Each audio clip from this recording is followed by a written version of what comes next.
Yeah, I'm not sure if we're part of a leap year that just keeps going around and around and around.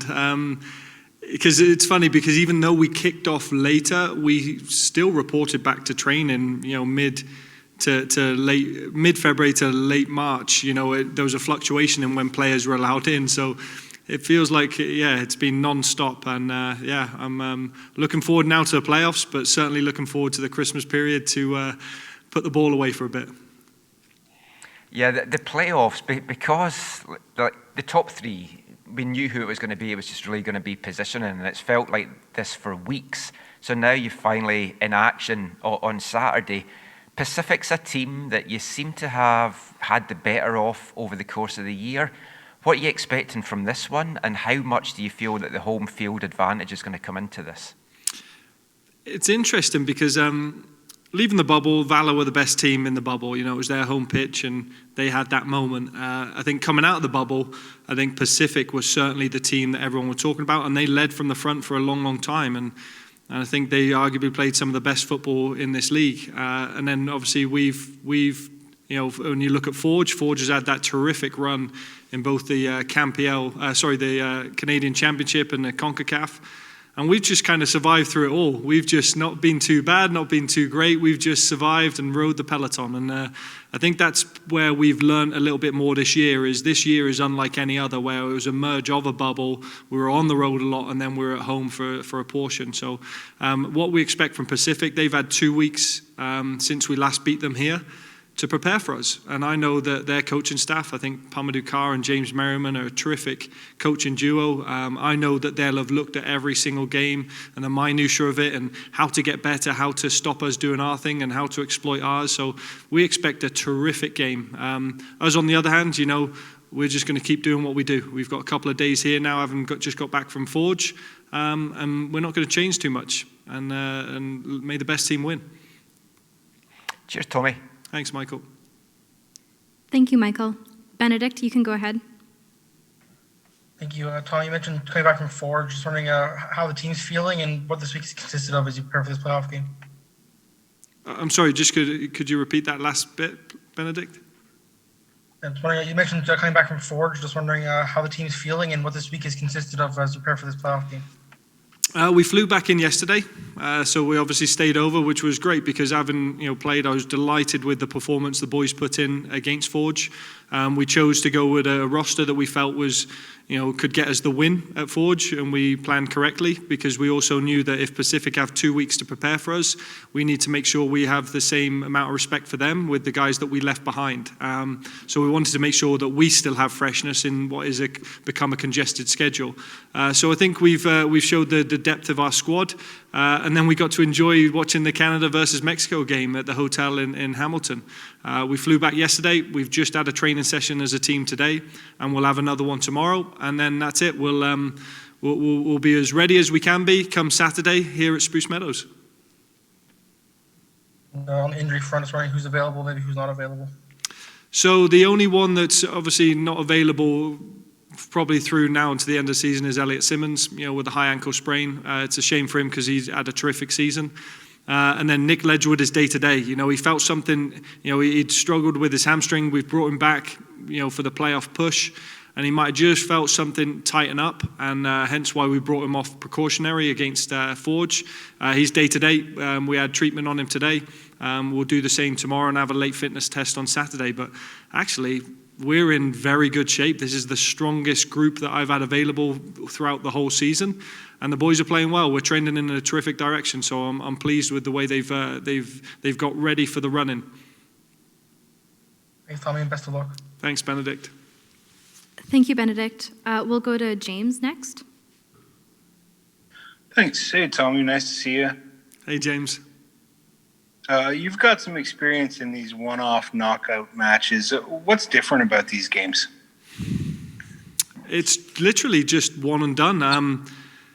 This is the third time we're in the CPL playoffs, and I think hopefully for us it's third time lucky, because for us, every season has actually been different. If we look at 2019, we won the spring and fall, and then had to play in the home and away leg. It was a 2-legged final. And then 2020 was a tournament setting that we played, a 7-game round robin, and then it was a 4-team round robin, so a different, and this is the third iteration with the third different type of playoff. So you can't reflect back and go, well, what did we learn from that one? Because every playoff format has been different. This one is, a straight knockout. The only time we've played in that is probably, like in the Canadian Championship this year, where it's a one and done. I think it's exciting. It's exciting for the fans. I think it's a great format. You've seen the race for first was as exciting as the race for fourth, and now you've got the opportunity to just have a one game and advance, and I think that will bring out the fans and make for a really exciting couple of games. Excellent. And you've talked about peaking at the right time. You look at some of the form of these 4 teams. I think you guys are right up there. How important does that play a role this time of year? And what do you sort of see in this group that leads you to believe that it is peaking at the right time? There's an old saying, my dad used to say it to me all the time as a young player, and then obviously as an aspiring coach, that form's temporary, class is permanent. And I think we've been a team that if you accumulate all the points over all the years right now that we played in, we've been there or thereabouts. I think it's time for us to show the class that we're about and try and finish this as strong as we can. Excellent. Thanks, Tommy. Thanks, James. Thank you, James. Todd, you can go ahead. Apologize if I missed the first few minutes of this, Coach, and if this is another question that was the same, but how are the spirits of the guys right now? Tell you what, Todd, you missed some of my Al Pacino speeches there, and hopefully this is taped so you can get to see that later. No, all things considered, the guys are in a great place. I mean, and they should be, because the 3 other teams that we could potentially face, we've got to get past Pacific, but the last 2 times they've come here, we've, performed very, very well against them. Going whether it's Forge or York, we've beaten them both. If York win and they come to us, if we get past Pacific, we beat them here, and then Forge, if we have to go through Forge at their place, we now have an added advantage of knowing how to win there. So there's lots of good things that are just starting to align. It's just up to us now is just show up and perform. And that's all we're telling the boys. We're not changing too much. We know the best version of ourselves and we know how to get there. So let's just show up and give the fans exactly what they deserve. Do you feel like in past playoff performances, when it hasn't gone your way, that the guys have registered maybe a different level of enthusiasm that would maybe kind of broke the bank a little bit heading into these games? I think sometimes you need a little bit of luck. You need the bounce in playoffs. And if I look at the 2019, you look at the Waterman sending off and the penalty.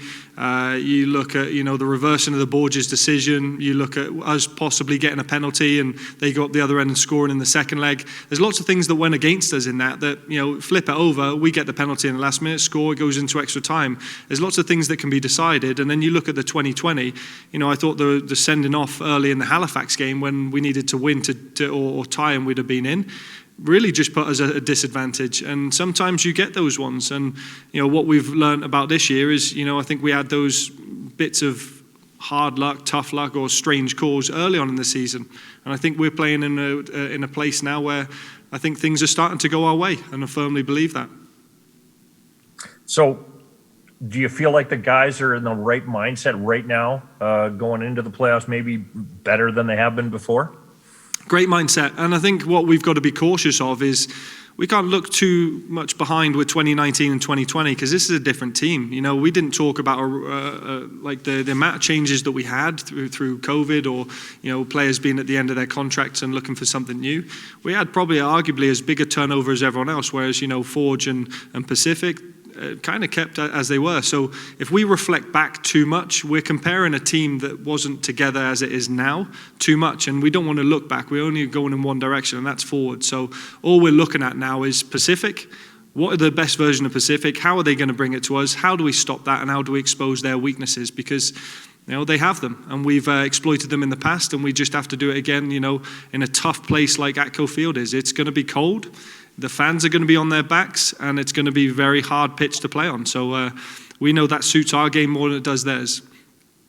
Thanks, Coach. Thanks, Todd. Thank you, Todd. We have a few more minutes here, so I'm happy to open it up to a second round of questions. Michael, you can go ahead. I wanted to change the subject just a little bit, Tommy. You're coming up for 20 years here in Canada. Yeah, that's You've right. seen a lot of growth in the game. You've been involved from grassroots level up to pro level.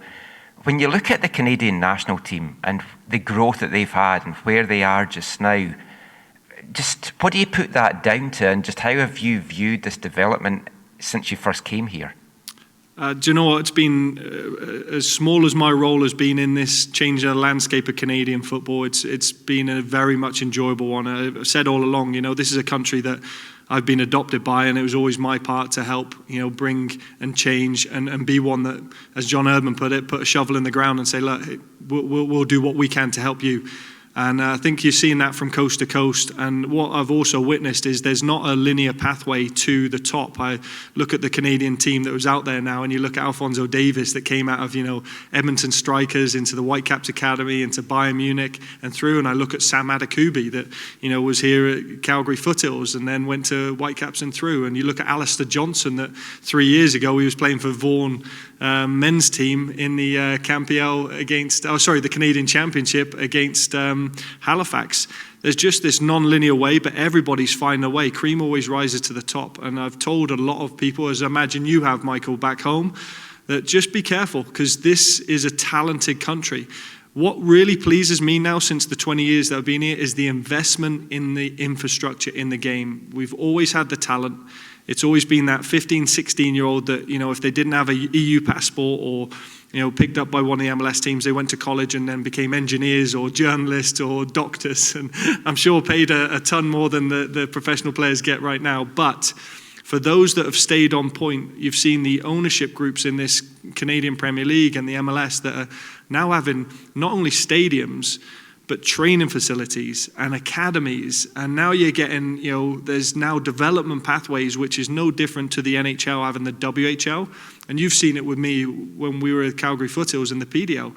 You've got to have those development pathways. The next step, with obviously the women winning the gold, is obviously having a women's professional league too. And suddenly now people around the world will go, Canada have got it. And when the ripple effect of the 2026 World Cup comes through, it will last for generations. Have you noticed a bigger buzz in Calgary in general, just about the game? Obviously, Edmonton was buzzing the other night, but since Cavalry started, have you noticed that there's more folk talking about the game? Like when I came over for that Whitecaps game, when I checked in the hotel, because it was during the Stampede, and they said, "Oh, you here for the Stampede?" And I was like, "No, I'm here for the soccer." And the girl looked baffled as to their soccer. Yeah. It's like, have you noticed the interest in the game rise a lot more the last couple of years there? Yeah, definitely, because for the longest time you'd get on a WestJet flight to travel somewhere from, whether it was Calgary or coming back to Calgary, and people would always ask what soccer team you are. But now they'll say, "Oh, you're the Cavalry, oh, you play at Spruce Meadows," or I can get stopped now grocery shopping and I'll be with my 12-year-old son and they'll stop to talk about it or stop for pictures, and you're like, this is now we've put our stake in the ground, and that speaks volumes to our ownership group here and the performance on the pitch as well. So it's it was starting to be a recognizable one, and we've always said we wanted to be part of the great sporting fabric here in Calgary. And you look at what the Flames has done, and you look at what the Stampede has done. We obviously got the the COP, or Winsport as it's called now. And I think with Spruce Meadows being here, known for its equestrian and football, we're a great sporting city, and I think we've been welcomed into that conversation.